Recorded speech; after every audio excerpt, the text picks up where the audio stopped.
talked about the pandemic in our last session, and it was just a really uncertain, wild, disruptive, scary time. But we knew there was a crew of guys. You guys were leading the charge back at the ranch, making stuff happen, and we were all figuring out how to communicate with each other through GoToMeeting and the telephone, and trying to figure out how we keep the business moving forward. But yeah. And I mean, it's still going on. Where everyone worldwide is still reeling from the effect of that. Oh man, you've got decade upon decade of momentum that just was turned off. You go, how do you get that thing restarted? Not smoothly. We have a dealer, had a dealer, he's retired now, Matt Umanoff in Greenwich Village. And across the street from him is John's Pizza, which is famous in New York, John's Pizza, right? sure. I mean, there are times when Matt would send a pizza FedEx to us from John's. That wood-fired oven. He told the story, well, when they leave or they're gone vacation, if they've closed ever, he would go over and keep the oven going, because one time they closed to take a family vacation and they let the oven cool. And that was the last time they ever did that. That oven hadn't been turned off for generations, right? And it took way, way, way too long to get that oven hot again. I mean, they weren't in business the next day, and it's kind of a funny, I always think of that little reminder of when you disrupt something or you turn the lights off, you let it cool down, and it doesn't just come back. You don't just flip a switch and it's back on again. We've got Taylor Guitars is a big, giant, complex wood-fired pizza oven, and it just doesn't get ready to cook overnight. Right. It takes years to make it cook again. It got turned off in COVID, and the buyers got turned off. Then they got turned on too much. Then they got turned on too little. And there's just all this, back and forth until finally it'll be stable again. Well, you get hundreds and hundreds of employees who are part of that machine to go down and come back online, and just an amazing. It's hard to talk about recent years without talking about that. Right. It's like the effects were so far-reaching in so many different ways. It's like it feels like we haven't even had not enough time it has passed to feel the full astonishment of what happened. Mm-hmm. Like so much happened so quickly. Go, man, I don't even know what to make of that yet. Remember when there was absolutely no traffic on the freeways? That was made for really nice driving. It did. It was amazing. Yeah, it was weird. Yeah. But a little creepy, but we've talked a lot about philosophies and business, just through this episode. But, on our 40th anniversary, Andy redesigned the 800 series, mm-hmm. and we started getting more detail in those guitars. Yeah. And then eventually this idea that had been cooking in his mind for a long time about braces, which we now call V-class bracing, a different way to brace a guitar. Wow. I mean, he made some really wonderful changes to our guitars, and he's working on new stuff now that will make our guitars more adjustable. One of the things that Andy and I both appreciate is making a radically different guitar that comes in the package that guitars that we're used to. In other words, we don't make weird looking guitars, even though the bones of that thing might be quite a bit different. Mm-hmm. So I'm really happy, and I wouldn't mind spending a minute. It looks like you're queuing up. You're turning your page and looking down at your notes right now. Yeah, where it's because there was a lot of stuff that happened to the guitars, and that really is the main point of Andy coming. Absolutely, and we were talking in our last session about how once Andy got on board and the ideas, and the innovations, and the designs really started flowing, it's impressive. Now, was the 800 series the first one where Andy's designs were released into the wild, or were there designs that preceded that? No, it started in, I think officially I started in 11, but unofficially a little before that, because we started working on some cosmetic stuff. I did some inlay designs, things like that. And then it's really, really hard to find somebody that could put together a fistful of purfling and it be the right purfling to look good, or draw an inlay and it'd be like that. And Andy used to make up these samples of rosette purflings or bindings and he'd show me 3 or 4 or 5, and I'd go, I like that one. He'd go, me too. And now he doesn't show them to me anymore. I don't need to see them anymore, but we prove to each other that we like the same thing. And in the earliest days and all the way up till almost recently, not yesterday, but recently, I was pretty involved with trying to help Andy survive in this world of making a guitar made for the general public, not a guitar made for somebody specific. And also, like I put in a Wooden Steel Ask Bob, someone said, can you describe simply the difference between Andy's guitar building and yours? And I said, well, there's 2 things. Andy can think what a guitar is going to sound like and make it and get there in one version, and I have to trial and error it to get up to there. And then the other is that Andy has his 10,000 hours in on how to use a chisel, and I have my 10,000 hours in on how to eliminate the use of a chisel, right? And so in the earliest years, and all the way up to probably half his tenure here, it's like, okay, that's a great idea, Andy. How are you going to industrialize it? Or there would be some times where I would look at something and go, the consumer might give you a lot of trouble over this. Save that for later. Let's protect your reputation and your ideas. Let's merge onto this in a way that keeps you safe. A lot of people don't realize that we quit doing art guitars, so to speak. We were doing a lot of heavily inlaid thematic guitars. When Andy came, I made the decision, I'm not doing this anymore. I want people to focus their attention on Andy's ability to make a nice guitar, not Taylor's ability to make, a thematic guitar with all kinds of inlay and that kind of thing. It's like, I love that work. I always we're starting enjoy to do it doing again, but there's a right time and a right place. So when Andy came to me, I set up a lot of guardrails to protect him, because it was a shocking difference.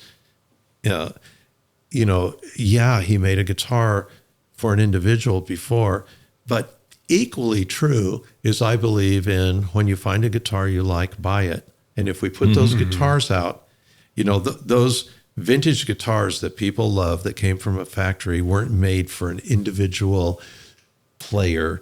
They were something, and they turned out to be good. And so between the 2 of us, we were able to come up with the truth of the matter and be innovative and have a few guardrails on, which we don't need anymore. Totally. Yeah. It's part of it. It's like those first couple of years for me were spent learning the design language. So, okay, if we're going to design with this company's DNA in mind, what should that look like? How does the purfling sit? What should that fistful of purflings look like? What should this inlay, what should the curve on this part look like?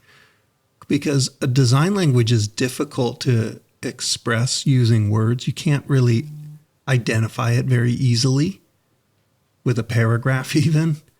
You sort of have to see it, intuit it, and like understand it.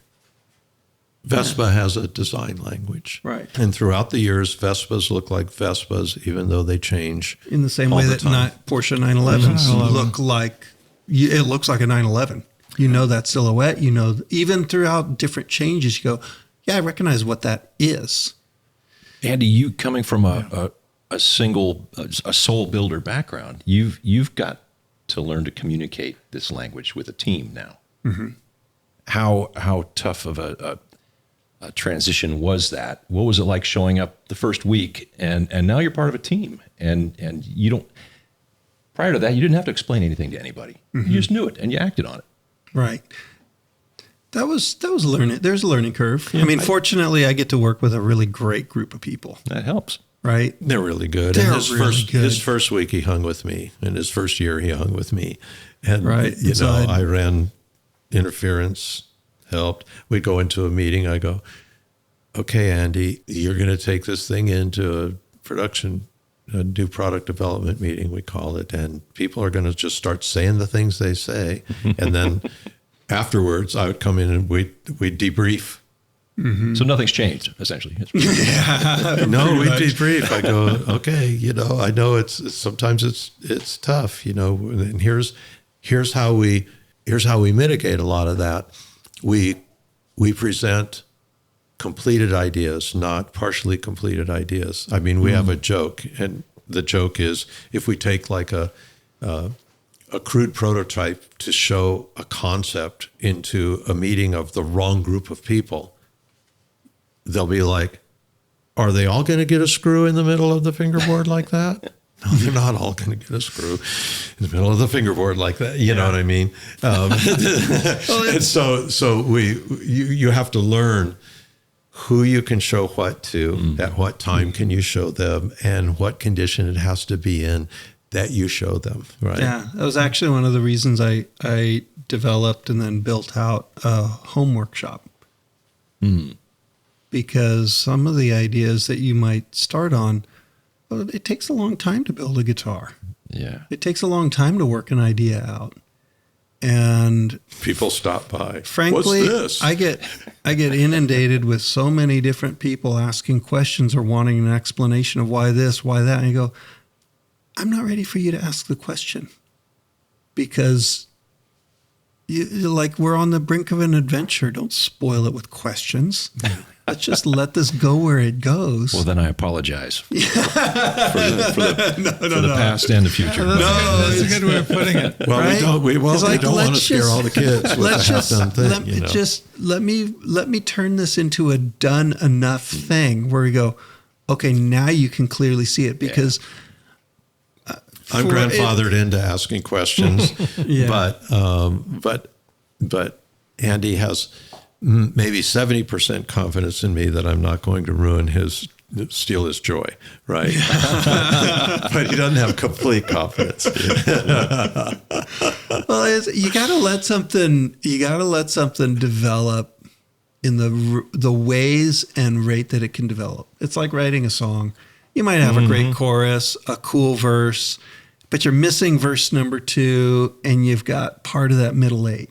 You go, yeah, it's like a half-done song. I'm not sure where the rest of it goes. I'm just going to put that on the shelf for a while. Just live with it for a while. I'm going to live with it. And then once in a while, pull it off the shelf, blow the dust off, and go, that's actually a pretty good thought. Not a complete thought. I love some of the stories I've heard about songs like that. Yeah. That have taken years to write. Yeah. I saw a little video about the guy that wrote The Dance. Garth Brooks. He had the idea for that, and it wasn't done, and he didn't like it. And then he and his wife went to see, I think Peggy Sue got married. And in the movie, she thought about how she shouldn't have married this guy. But then she had this little locket with pictures of her kids, and she opened it and looked at it, and the kids went away, as I remember the story. Because if she hadn't married him, she wouldn't have this incredible thing in her life she has now. Right. And then the next day, in 30 minutes, he wrote the song. Yeah. The inspiration from that, which I thought was an incredible story. I think that's so neat. You can take those ideas off and you just let them unfold at the right time. I mean, it feels sometimes like tripping over a rock on your hike. You know, you trip over this thing, you pick it up and go, well, that's interesting. Maybe I'll just put that on my shelf. And eventually you see enough things piled up there. You go, actually, if I rearrange all of these different ideas, they all belonged together in one picture. Yeah, you get a good element, so you hang on to it. Right. That's so cool. Well, may I share with you guys a list of ideas that made it off the shelf and into the world? Because it's really impressive, and I think it's a great testament to the entire team being able to execute these things and get them out there. So we got 2014, you got the 800 series redesign. There was a Geo before that. A Geo before that. Yeah. You're going to fill in some blanks for me here. So I got the big ones. We got new 12 fret models and Grand Concert 12 string models. We've got this little series called the Academy series, put an armrest on a guitar we make in Mexico. We got a GS Mini bass. We've got the 800 Deluxe series with the Radius armrest. All right. How cool is that? We launched V-Class bracing, the architecture, brand new architecture inside the guitar. We got a Builder's Edition K14CE, so we kick off Builder's Edition. We add V-Class to more models throughout the El Cajon line. We debut the Grand Pacific body shape, brand new body shape, brand new architecture, brand new way of building, well, these guitars right here. You got more new Builder's Edition models. You've got the debut of Urban Ash and the Urban Wood collaboration. You redesigned the Grand Symphony. You added V-Class to it and put a Soundport cutaway in there. We kicked off the American Dream series. We talked about that a few minutes ago. You got this Grand Theater body shape, new build altogether for the factory. And then added some GT models to the mix. And then just never mind Powers Electric and Circus 74, just a couple small side projects there and that's just a taste of what's been flowing since 2014.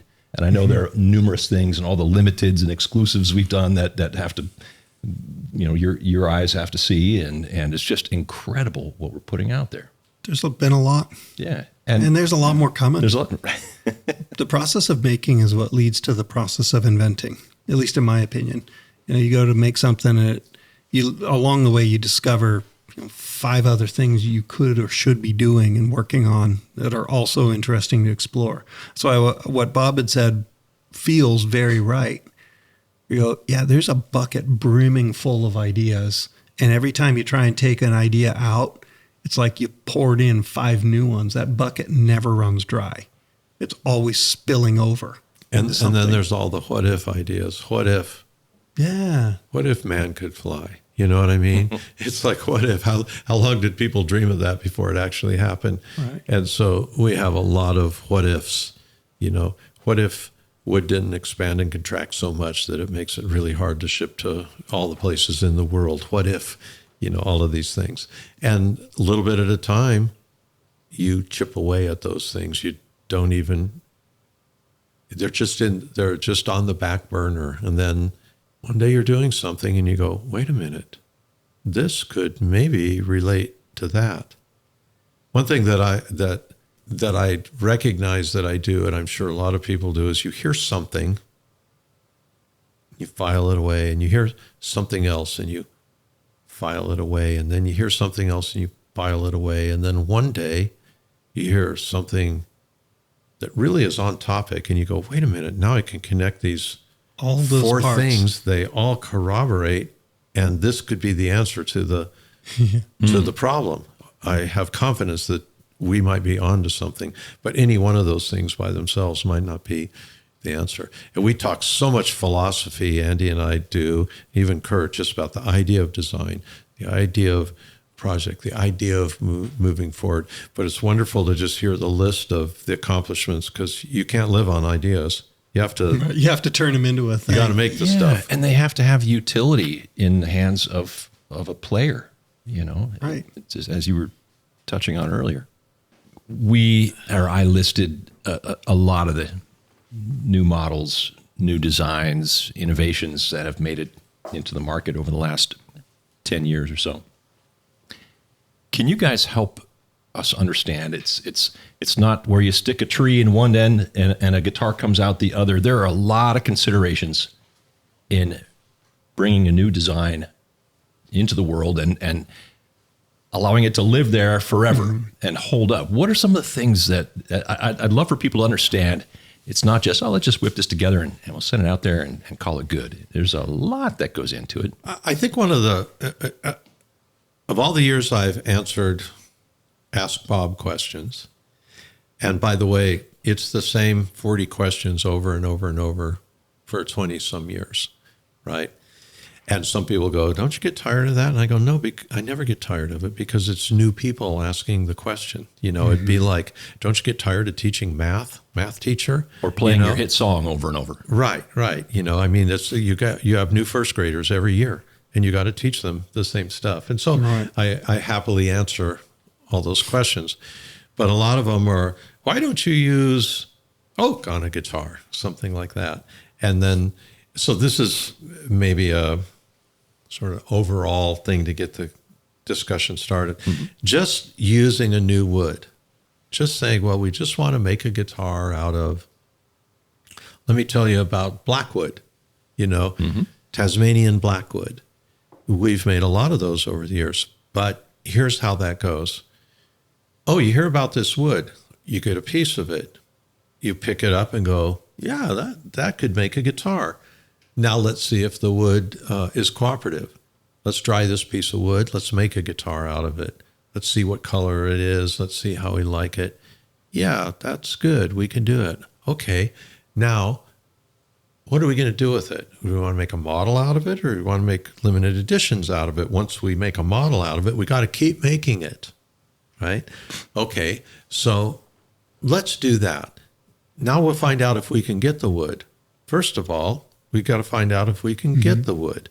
Then you go someplace where the wood is, and usually in our business, you have to contract to somebody to cut that wood for you, unless you're piggybacking off of a huge industry and you get to select the pieces you want. Usually that's not the case, so we have to have it cut. So then you find someone and you say, we'd like you to cut this wood. Now, don't get too excited. We're going to have you cut 2,000 sets. Don't go buy a new house because don't get hooked on this yet. Don't get hooked on this yet, because when we're done with this, we're going to dry that wood. We're going to season it. We're going to make the guitars. Then we're going to find out if it sells. Mm-hmm. So first we answer the question, can we even get the wood? Can we get the wood steadily? Are there suppliers that can get it for us? Now let's find out if it sells. Okay, are we going to make 2,000 of them? No, we're going to make 500 of them on a limited basis. Oh, they sold. Or it could be, dealers still have those, right? So then you scrap the whole thing. Well, if they sell, then you go back and you make them again and you sell them. But you don't want to get the public hooked on it. Where's my next one? I want more. You're like, well, we bought some wood, we stopped the wood, now we have to get the wood going again, right?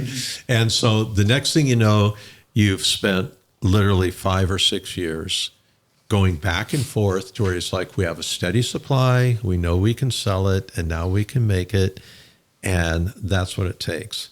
Now, if it's a limited edition guitar and we're going to make 250 of them or 500, we fall into some wood and we make it. But just some of these things that seem like the easiest thing, why don't you just get that wood and make me some guitars? Mm-hmm. It's just not like that at all. It's just not like that. Part of, going back to something Bob had said earlier, part of what you got to understand is that we're going to build guitars in a factory setting. In the same way that Mercedes doesn't put out a great car by having a bunch of coach builders in a room all building motor coaches, they build a factory. Well, that means that I could build the guitar by hand using my chisels and my hand planes and my tools. I go, okay, I got this piece of wood. I really like it. We dried it. We really like the way it dried. We know we can saw it, sand it, glue it, finish it. It's got all the right. Okay, we can get some. Dry it. Okay. Well, now, because we know the guitar is what it should be, and we know that the wood is what it should be, and we've created a way to talk about it and a way that we think we're going to sell it, and we create a way for people to understand it, interact with the guitar, help identify with it. Okay, how are we going to go to make it?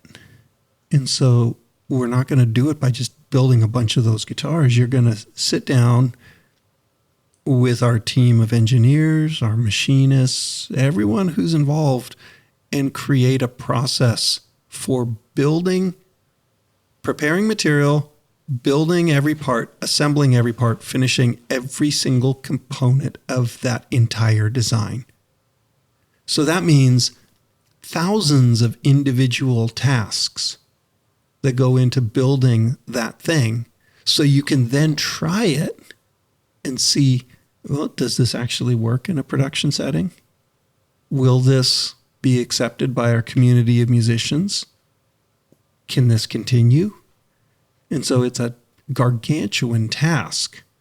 That's not just Bob, it's not just Kurt, it's not just me, it's this whole team of people that we're working with to go, okay, let's take this one guitar, this top. Okay, this top can be joined in a normal way. So that means you take these two book matched halves, cut a joint, glue them together. Okay, that part's pretty straightforward. This rosette. Oh, this is a different rosette. That means that we need to create all these individual inlaid strips that we're gonna put it together. We need to evaluate what kind of glue, what kind of preparation, how do we hold it, how do we bend these? Do these parts need to be cut on a laser? Are these parts? And you create a process for actually making that one element of that one design. Just a rosette. Just a rosette. So imagine the T5 redesign, which is recent.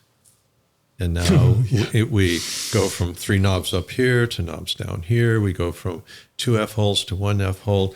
And then we curve The bent top. Into an armrest. The bent top, and that's a solid top and it's bent. Okay, so you try bending that piece and it doesn't work. And then you try bending it again, it doesn't work. Then you try it with this wood, that wood, and the other wood. Then you figure out, okay, well, we're going to brace this. Oh, no, we're going to steam it. We're going to put it in a thing. We're going to steam it into a bend. No, that's not going to work. And so finally, you come up with the way that it needs to work. Now, it has to work 100% of the time. So everyone's gathering around going, how do we make this to where it works 100% of the time? And this guitar could live in Palm Desert or in South Florida, and it's got to behave well in both extreme environments. And the last thing we need is to have that body built, have that top go on, have it go into the gluing press, and it come out, and it's like, 2 out of 10 of them are breaking when we do it. That won't go. That won't go. It's like you've got, it can work.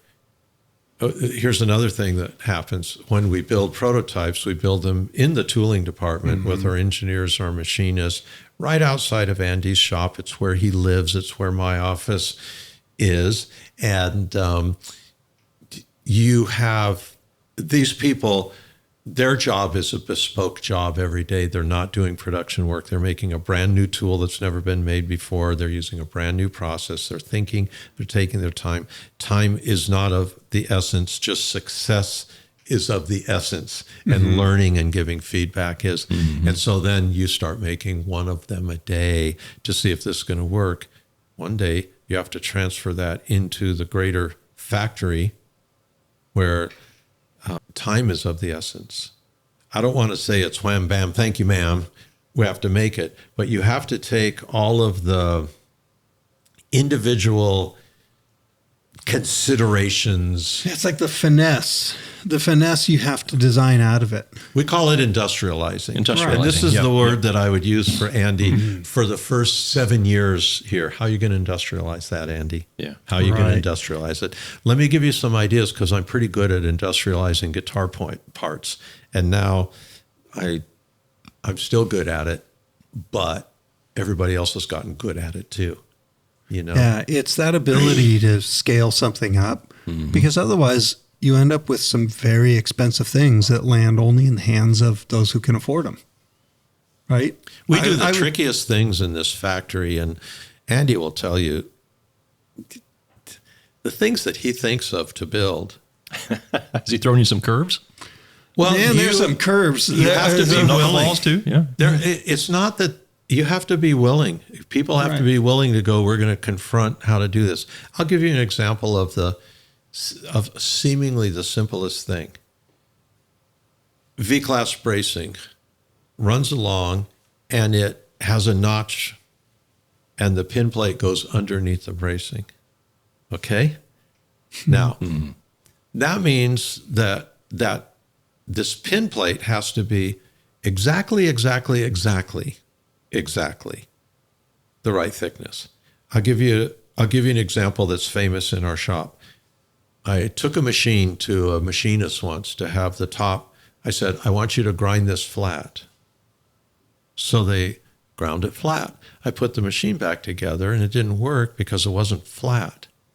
And so I took it back and I said, this isn't flat. And what they said to me was, well, you didn't say flat. You just said flat.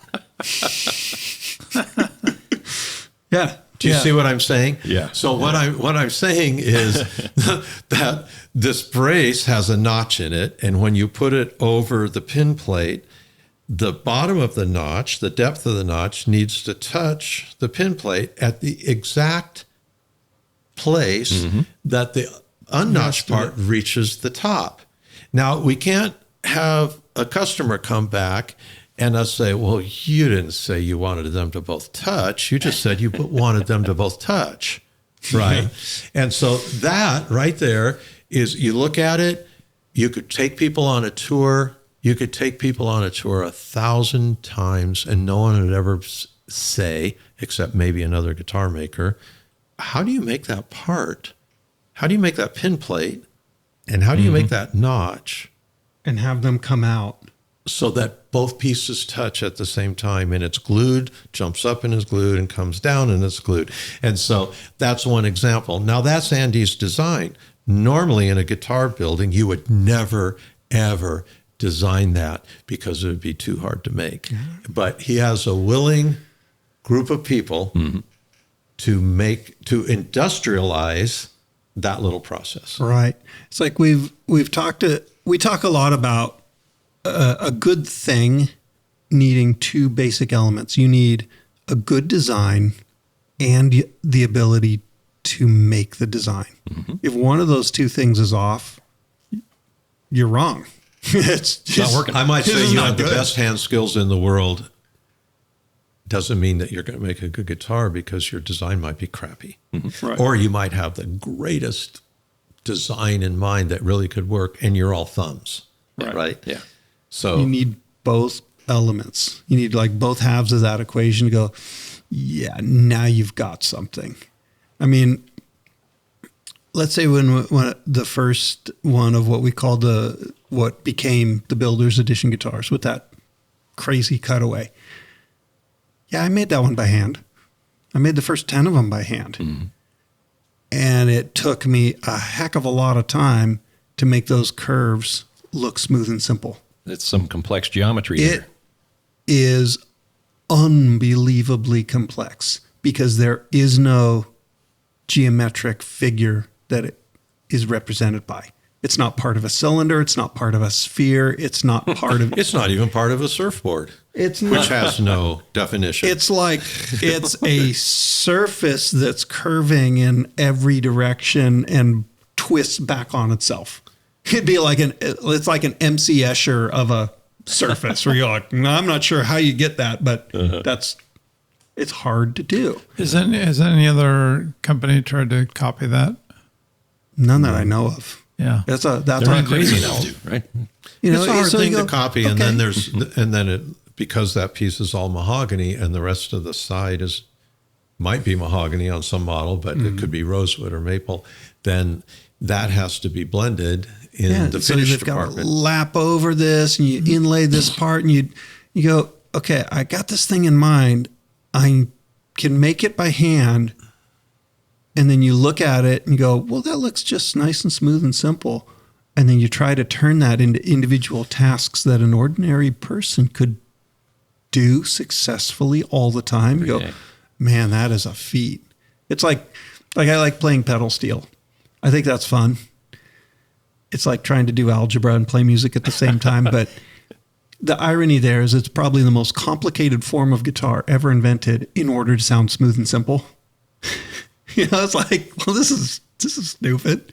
Some of these things, when we go to make them, you look at the done instrument, you go, that is unbelievably smooth and simple.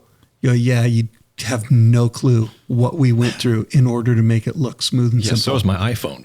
Right? Yeah. It's like That pedal steel looks like it should be simple. Yeah. just because the music that comes out of it. Yeah. It's like you hear it and you go, oh, it's like kind of swooshy and swoopy, and that's cool. Yeah. So there's all that, and the making of a new guitar. Then you don't know how many you're going to be able to sell. I mean, you might do a limited, like you say, make 250. They're well received by the stores. They sell them through. We decided to do more. Then you find out, well, the customers that they were able to interest in that guitar have already bought them, because you're dealing with, customers You who sold it to all 250 people in the world that wanted it. Right. Yeah, because those people aren't out looking for, they're not buying every guitar you come out with, or a company comes out with. They're deciding how to spend their hard-earned money on something they really want and they're really going to use, So it's really hard to estimate what the demand's going to be. Yeah, Dave Hostler used to say, yeah, we'll make that for you and your 12 friends that want one. Exactly. Right. Yeah. And so we'll go through all of that, and then to try and introduce the guitar, we look at, well, how do you identify who's going to like it? How do you introduce it to them? How do you tell the story behind it? How do you tell the kind of the origin story of where the thing came from? Because instruments are interesting as objects because they're so durable. Not as in they're very strong, but they last a long time. Mm-hmm. You care for a good instrument, and it'll last way longer than you will. Not only that, if it's a good instrument, you usually don't find it thrown out on the curb on trash day. Even if it was a good sofa, that thing's going to be on the curb at trash day one day, Someday. But instruments don't find their way there. So where do they all go? And so what I've found is that in this large community of musicians, you think of it not so much like an ocean of people, but you think of it like a bunch of different buckets that get filled up. They're all huddled together in this world that we call musical community. And they're buckets of different sizes. And some musicians want a sound, a feel, a flavor, an instrument like this, like some sort of thing. So we'll make that thing and fill that bucket up. And then you realize, yeah, that's probably full for that one. Okay, that means that there were a finite number of musicians looking for a sound and a feel that was like that.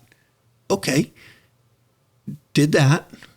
Those instruments are actually out there in circulation. Maybe you'll make a few more of them here and there when somebody wants something like that, but you're probably not going to make many more because that bucket is full. The instruments don't disappear. They don't evaporate. They don't get put out like a worn out couch on the curb at trash day.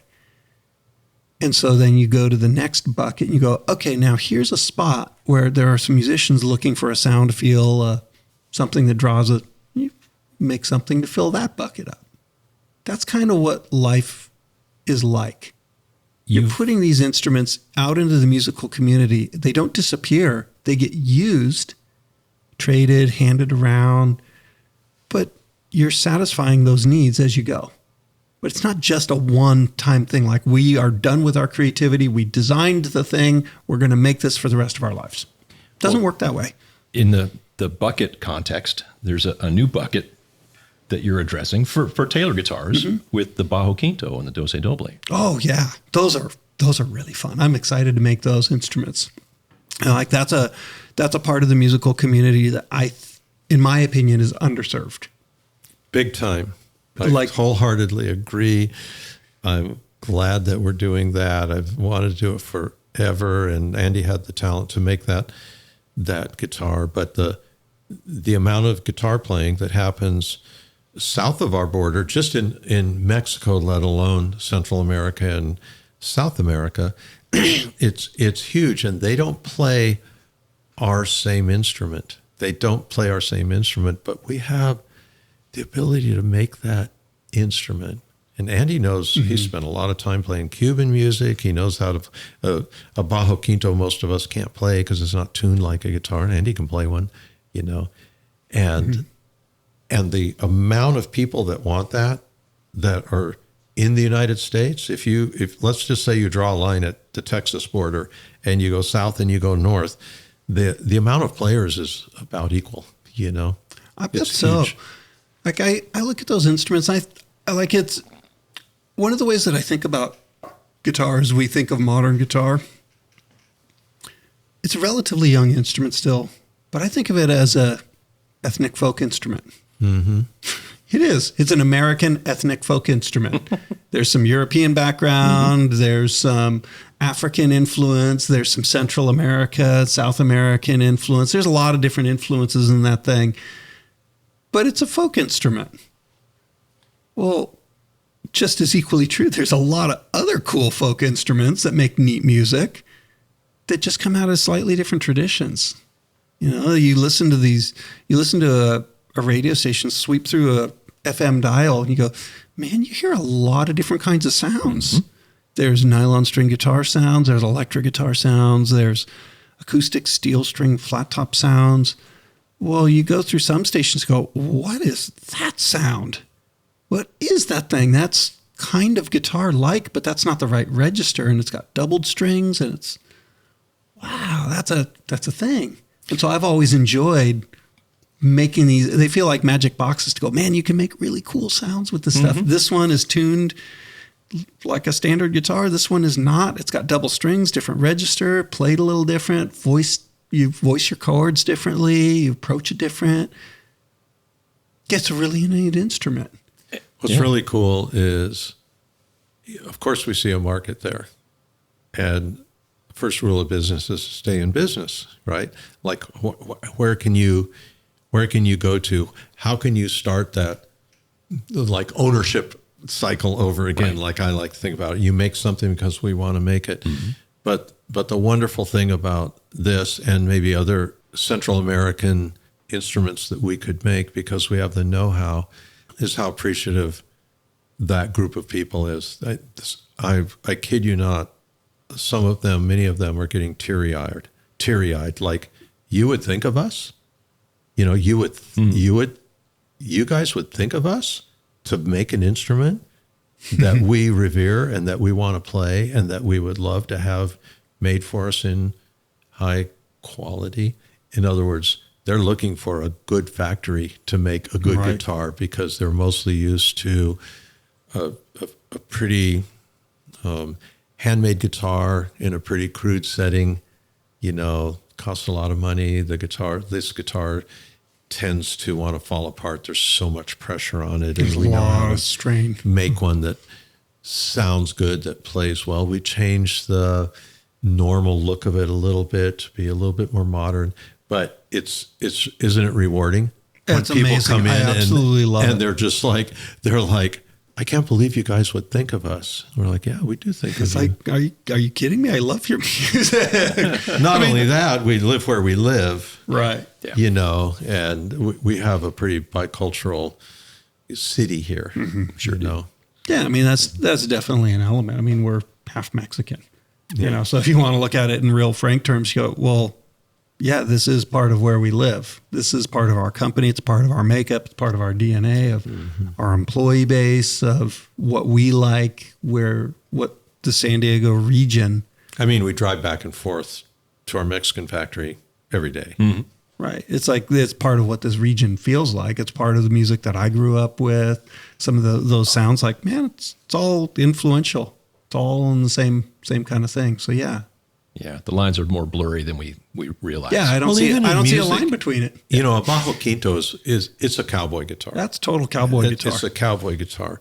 But like in every other culture, a lot of people don't necessarily do what their dad did. Mm-hmm. You know, and there's I'm not saying a missing generation, but the grandpas that play bajo quinto and the grandkids that want to play bajo quinto. It's coming back around. It's coming back around again. You know, it's funny. My daughters are building some houses right now, and they're decorating them in the newest, hottest thing that looks like us in the 80s. You know, I mean, it all comes back around. Those are the colors. You know, here's white oak with whitewash on it, and it's like, how long has it been since I've seen that? But that's what's going on. And so I did a talk. We run a really cool guitar building program through a whole state program of engineering in one of our high schools, and it's amazing. And I did a talk to 80 10th graders who are in this engineering program and design program.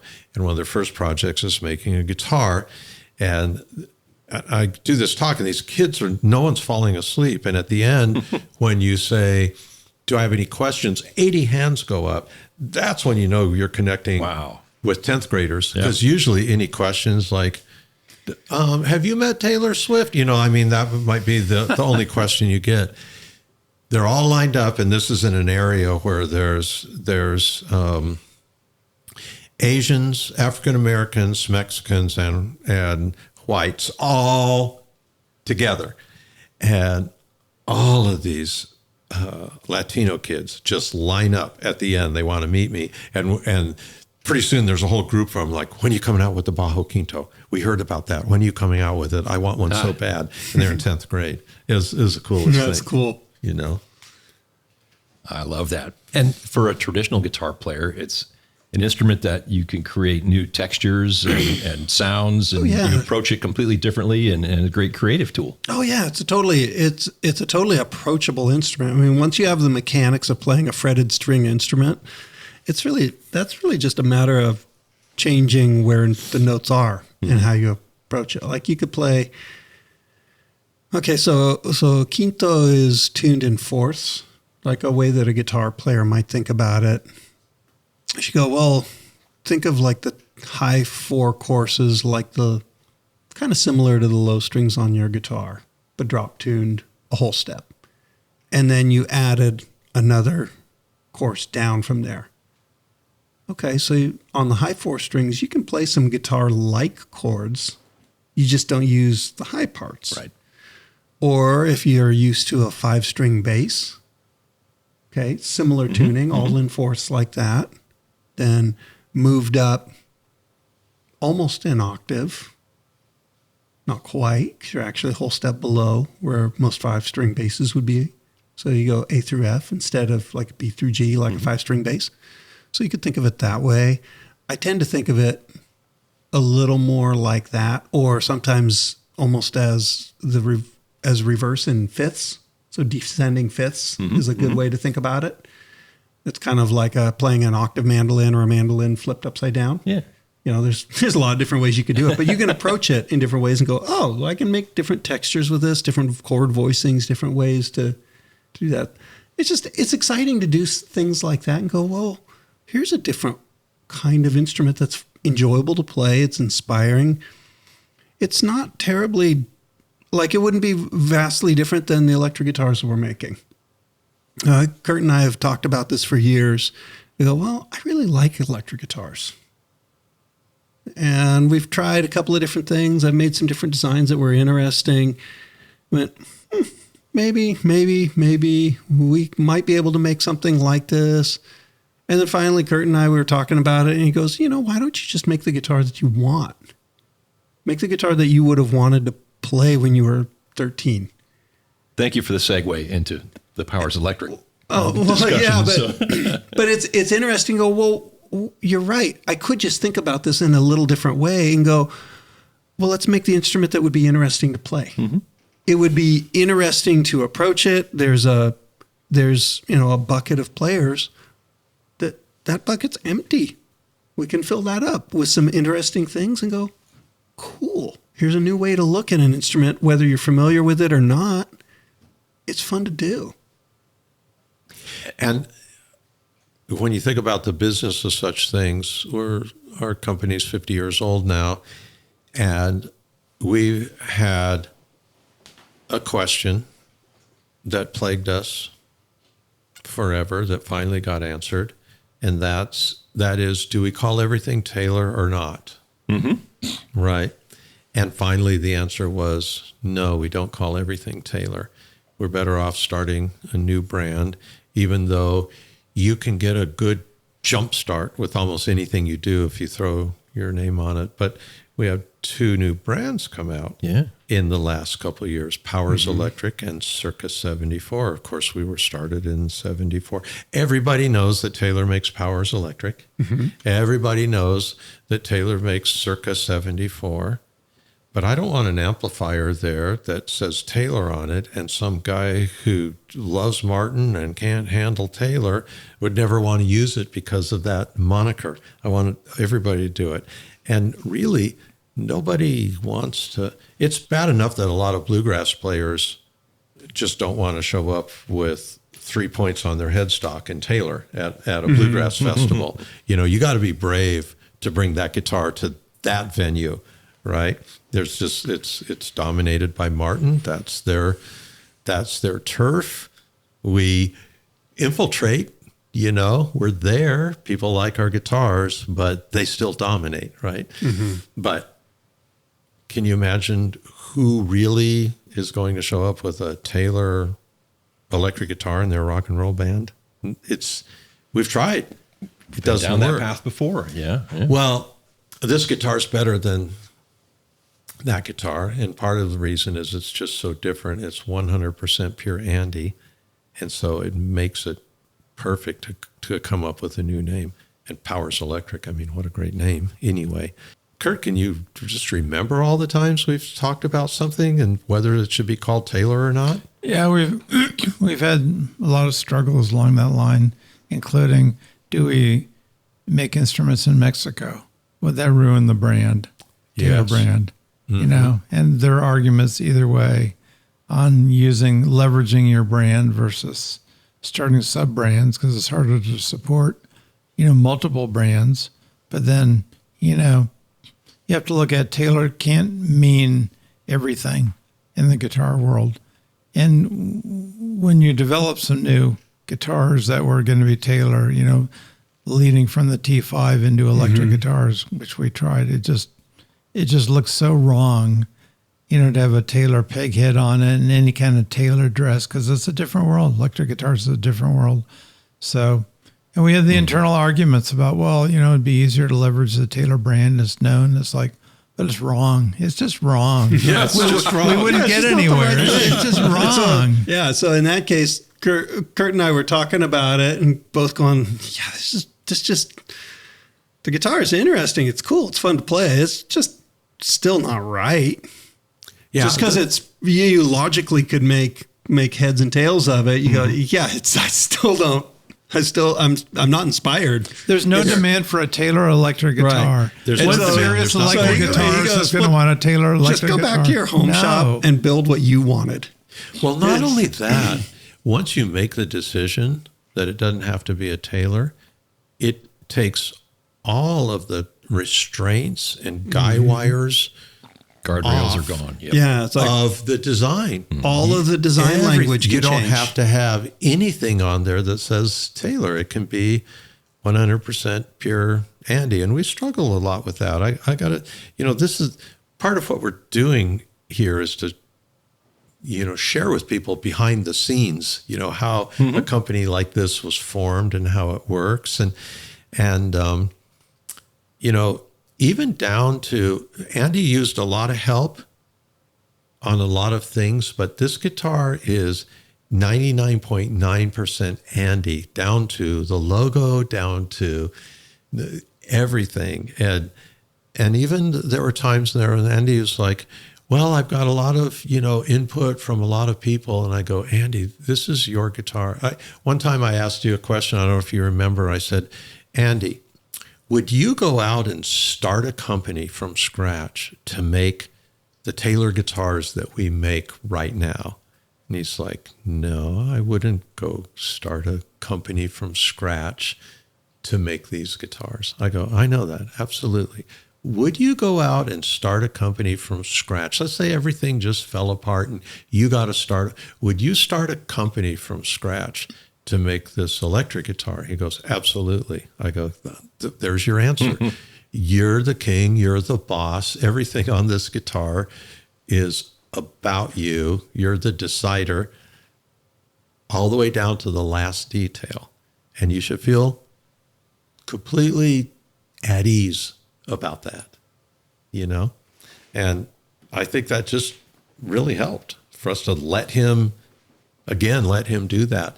And even as a company, there's, you know, Dave, you know how many stakeholders there are in a group setting about what something's going to be. Yeah. But in this case, it's like everybody that works at Taylor now joined what Kurt and I already were doing. They weren't there at the beginning, say, don't do this, don't do that, don't make it like this, don't do it like that.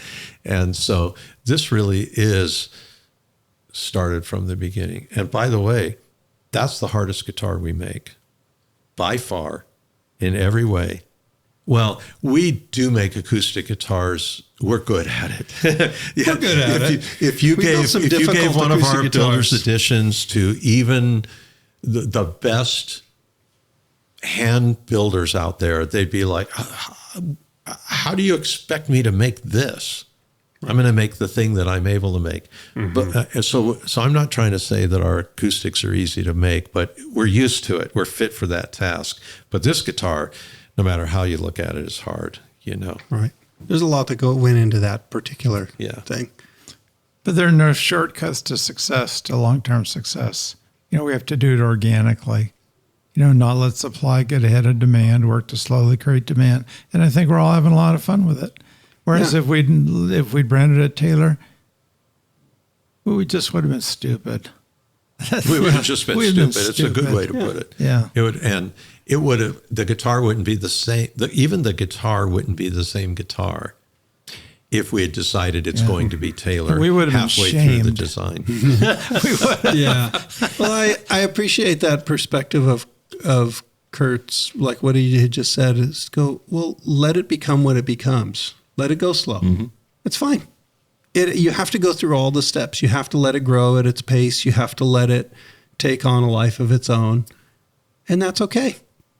Not only is that okay, it's good. It's tough because what you're describing is organizational patience.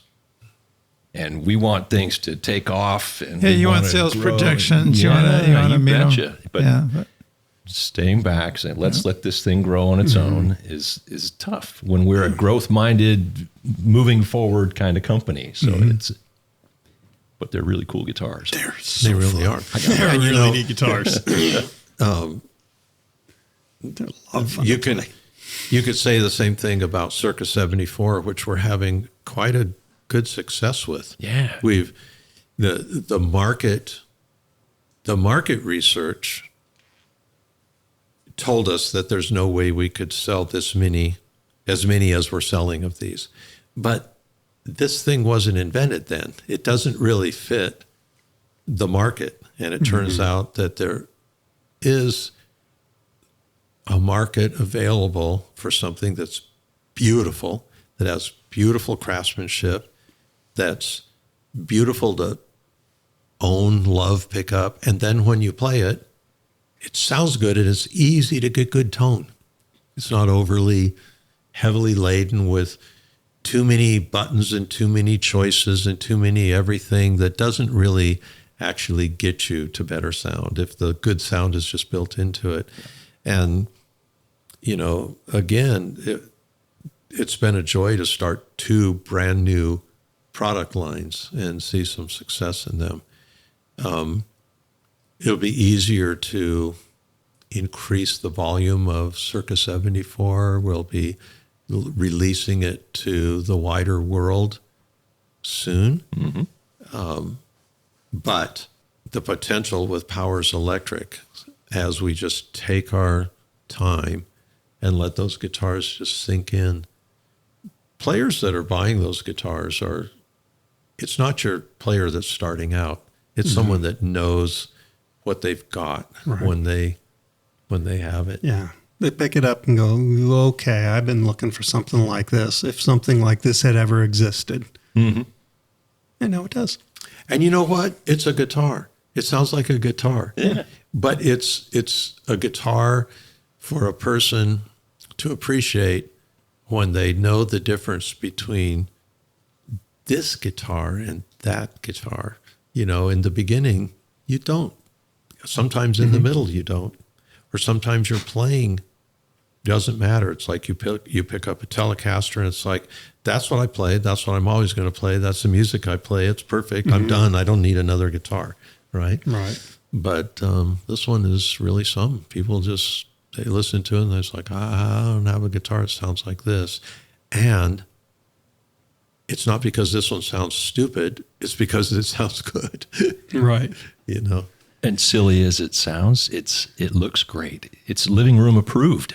Well, That's not silly. it's not silly. It really isn't. The look of things matters. I was going to say, The look of things really matters because it's going to inform you of all kinds of things before you ever even got close enough to pick it up.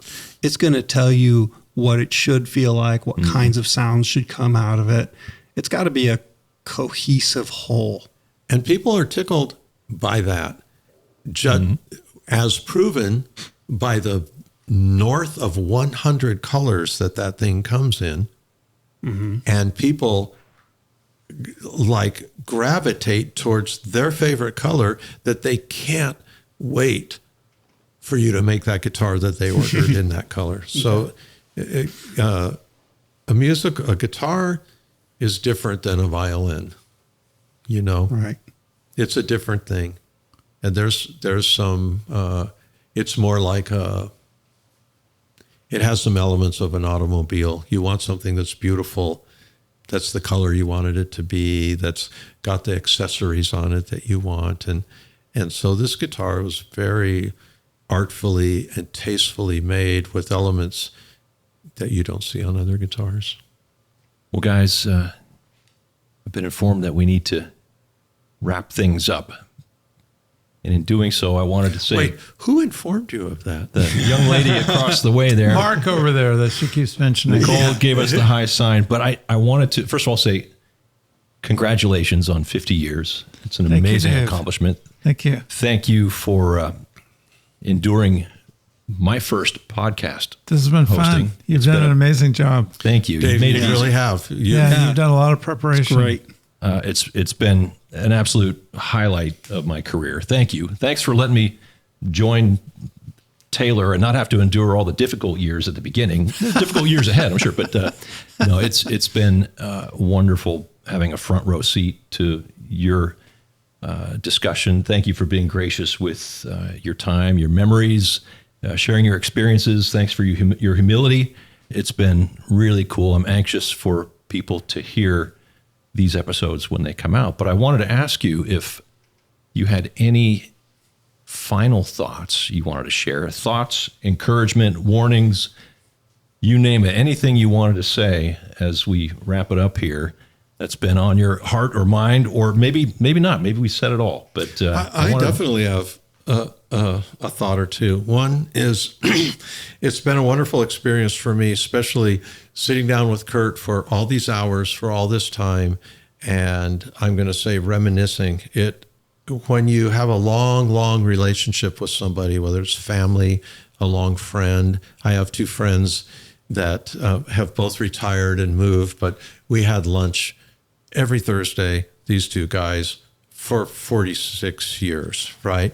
And we've been through, and so now if we talk about early lunches, so just being able to talk with Kurt about this stuff, you know, that type of thing makes you like somebody better. It makes you remember why you've been a partner for a long time. You vocalize how he supported me and I supported him. It's been a really valuable time for me to just spend with Kurt all this time in this one episode, which is a little extra long, just talking about Andy and him coming. Mm-hmm. It's personally, it's super valuable to me. So I appreciate the fact that we did it, because Kurt and I aren't going to come together and go, hey, let's reminisce, once every 2 months for 2 hours at a crack in chronological order over a period of 2 years about what we did. So unless we start drinking together.